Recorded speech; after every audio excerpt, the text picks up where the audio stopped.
Okey, Assalamualaikum, salam sejahtera pada semua e-hailers. Kita panggil kepada komuniti e-hailing Malaysia. So kita daripada PKH merupakan wakil pada komuniti e-hailing Malaysia. So kita ada menerima banyak aduan dan juga rungutan dalam tempoh PKP, dan kami amat memandang serius keluhan dan keresahan komuniti disebabkan pendapatan yang terjejas sehingga 80% akibat daripada pandemik COVID-19, lebih-lebih lagi pada musim yang kedua ni, gelombang yang kedua. Jadi disebabkan oleh pandemik yang berlaku di luar jangkaan dan kawalan semua pihak ni, kami merasakan amat wajar untuk semua pihak bersama-sama membantu dan menyerap serba sedikit sebanyak kekurangan ataupun kerugian yang ditanggung oleh komuniti e-hailing, terutama kepada pihak-pihak syarikat EHO dan syarikat kereta sewa. Berikutan dengan perkara ini, atas dasar kemanusiaan kami memohon kepada semua syarikat-syarikat ini agar menurunkan kadar sewa harian yang kita cadangkan kepada RM35 sehari secara tetap sehingga habis PKP sepenuhnya. Seperti apa yang kita tahu sekarang ni, ada syarikat yang charge RM35, tapi RM15 tu dikira sebagai hutang, dan dia boleh ditambah balik pada bila-bila masa mengikut kepada syarikat tersebut, dan bukannya selepas habis PKP. Jadi kita harap kepada syarikat-syarikat ni agar menurunkan kadar sewa tanpa tunggakan hutang, supaya benda ni dapat meringankan sedikit sebanyak beban ahli komuniti kita dalam menjalankan tugas dan juga tanggungjawab mereka seharian. So ini berdasarkan kepada maklumat yang diterima Grab ada mengatakan yang dia akan turunkan 35% semasa musim yang pertama dan sehingga PKP selesai. Tapi malangnya selepas habis PKP yang pertama, musim pertama, bayaran RM15 itu telah di-charge, ditambahkan semula.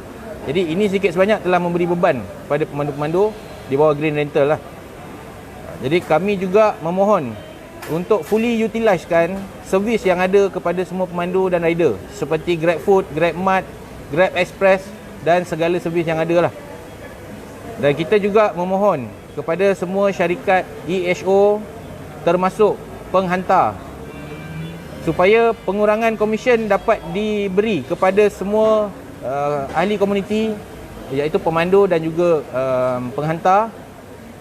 Dalam tempoh PKPB dan PKPD, kita minta pengurangan kepada 5% sahaja komisen. Dalam tempoh PKPP, kita minta supaya diturunkan kepada 10% sahaja. Jadi kita mohon janganlah orang kata dalam tempoh PKP lagi dah ada penambahan.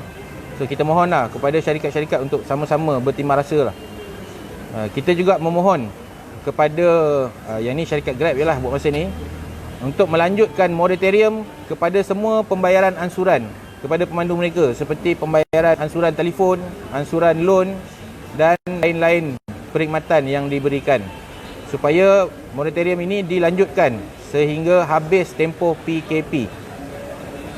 Jadi atas dasar ini, kami juga akan berhubung dengan pihak-pihak syarikat ni untuk mencari jalan penyelesaian kepada kedua-dua pihak dalam tempoh PKP ni, insyaAllah.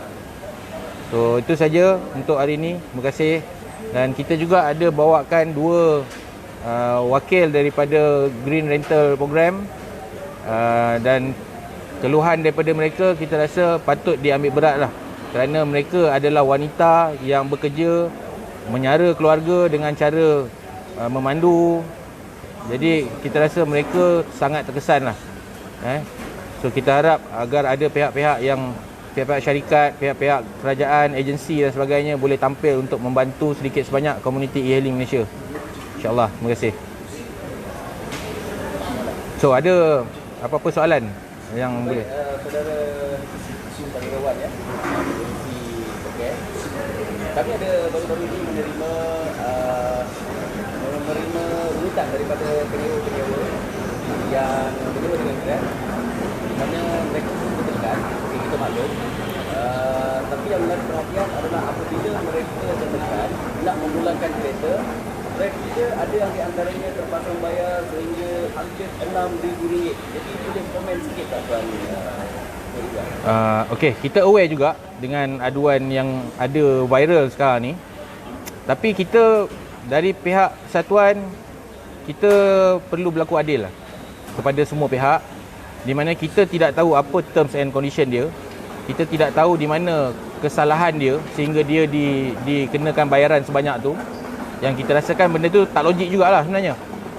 Tapi apa pun, kita kalau betul-betul aduan tu logik, kita akan teliti dululah sebelum kita bawa kepada pihak Grab dan sebagainya lah. Sebab benda tu di luar bidang kuasa kita lah sebenarnya. Baik, berkenaan dengan cadangan untuk sehingga 5% tadi kan? Ya, betul. 5% untuk semua isu. Ya. Setakat ini baru perbincangan di kalangan anggota PKS. Ya, betul. Bagaimana tuan jangkakan sambutan daripada syarikat-syarikat ni tadi? Seperti kita sedia maklum lah, syarikat pun masing-masing mengalami kerugian yang teruk jugalah disebabkan pandemik COVID-19 ni.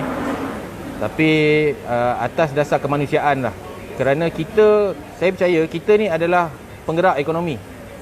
Di antara penggerak ekonomi yang menjalankan orang kata online delivery ni, di mana perkhidmatan e-hailers ni adalah sangat penting, terutamanya dalam keadaan COVID-19 ni. Jadi kita rasa memang sepatutnya diberi sedikit penekanan dan perhatian lah. Kerana yalah, kalau syarikat nak cover untung semata-mata pun mengakibatkan pemandu dan juga rider ni tak boleh hidup dan tak boleh duduk dalam industri pun tak guna juga. Jadi kita harap sama-sama lah, syarikat pun terpaksa menanggung kerugian, pemandu pun sedang menanggung juga kerugian. Jadi sama-sama lah kita orang kata menghadapi tempoh PKP ni dengan orang kata lebih baik lah. Permintaan itu adakah mengikuti seluruh negara ataupun hanya sekitar kawasan PKP? Yes, kita harap benda ni ke arah seluruh negara. Sebab seluruh negara terkesan sebenarnya. Walaupun ada PKP ke, tak ada PKPB ke, mereka tetap terkesan. Terutamanya dalam kawasan luar-luar bandar yang mungkin tak ada PKPB, tapi dia punya jumlah pengguna tu menurun dengan sangat banyak lah.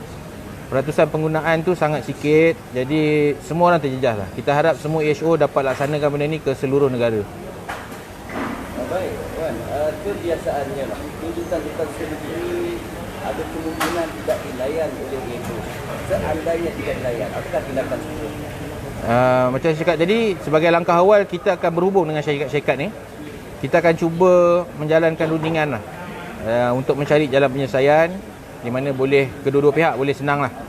Dan sekiranya tak ada juga perbincangan, kita mungkin akan bawa kepada pihak atasan lah, mungkin kepada Kementerian Sumber Manusia, ke arah MOT, APAD dan sebagainya lah. Kita akan cuba ke arah mana yang kita boleh cuba untuk membantu komuniti e-hailing. Mungkin termasuk Kementerian Pengangkutan Ya, sekali. InsyaAllah. Baik, Saudara Wan, saya melihat isu tambang ni mungkin boleh selitkan sikit sejauh mana, sebab awal penubuhan Mekeh berkisar kepada isu tambang. Jadi sejauh mana sekarang gerakan untuk menuntut penyelarasan tambang lantai? Okey, berkenaan dengan isu tambang ni, dia subjektif sebenarnya. Susah kita nak rungkaikan isu tambang ni, sebab ada orang yang mengatakan tambang sekarang okey, ada yang mengatakan tambang sekarang teruk. Jadi apa pun, kita sedang bagi pihak gabungan e-hailing Malaysia, kita masih lagi dalam peringkat pengkajian. So kita masih lagi meneliti segala aspek sebelum kita ketengahkan dalam kita punya memorandum yang kita jangka akan keluar pada bulan 11 lah. So yang itu saya tak nak ulas banyak. So kita harap kita akan dapat satu keputusan dalam memorandum yang akan kita keluarkan nantilah, insyaAllah. Baik, soalan akhir, ada permintaan daripada rakan-rakan pemandu kita di mana BKPP katanya telah akan kembali seperti mereka awal. Yes. Jadi bantuan one-off yang 600 untuk pandu hailing itu adakah wajar tuan-tuan perutarakan kembali, mungkin di pihak kerajaan dituntut oleh PKP? Okey. Untuk isu ni, we have to be fair lah. Sekiranya kerajaan mengeluarkan bantuan yang kedua kepada masyarakat, dan kita juga seharusnya kena ada portion kita lah. Tapi untuk kita semata-mata tuntut, saya rasa tak wajar lah. Sebab yelah, kerajaan kena menanggung banyak aspek. So tapi kalau kerajaan sendiri yang sedia untuk bagikan kepada masyarakat. So saya percaya kita pun akan ada lah kita punya portion yang kedua, insyaAllah. Okay, terima kasih. Terima kasih banyak, Yellow FM.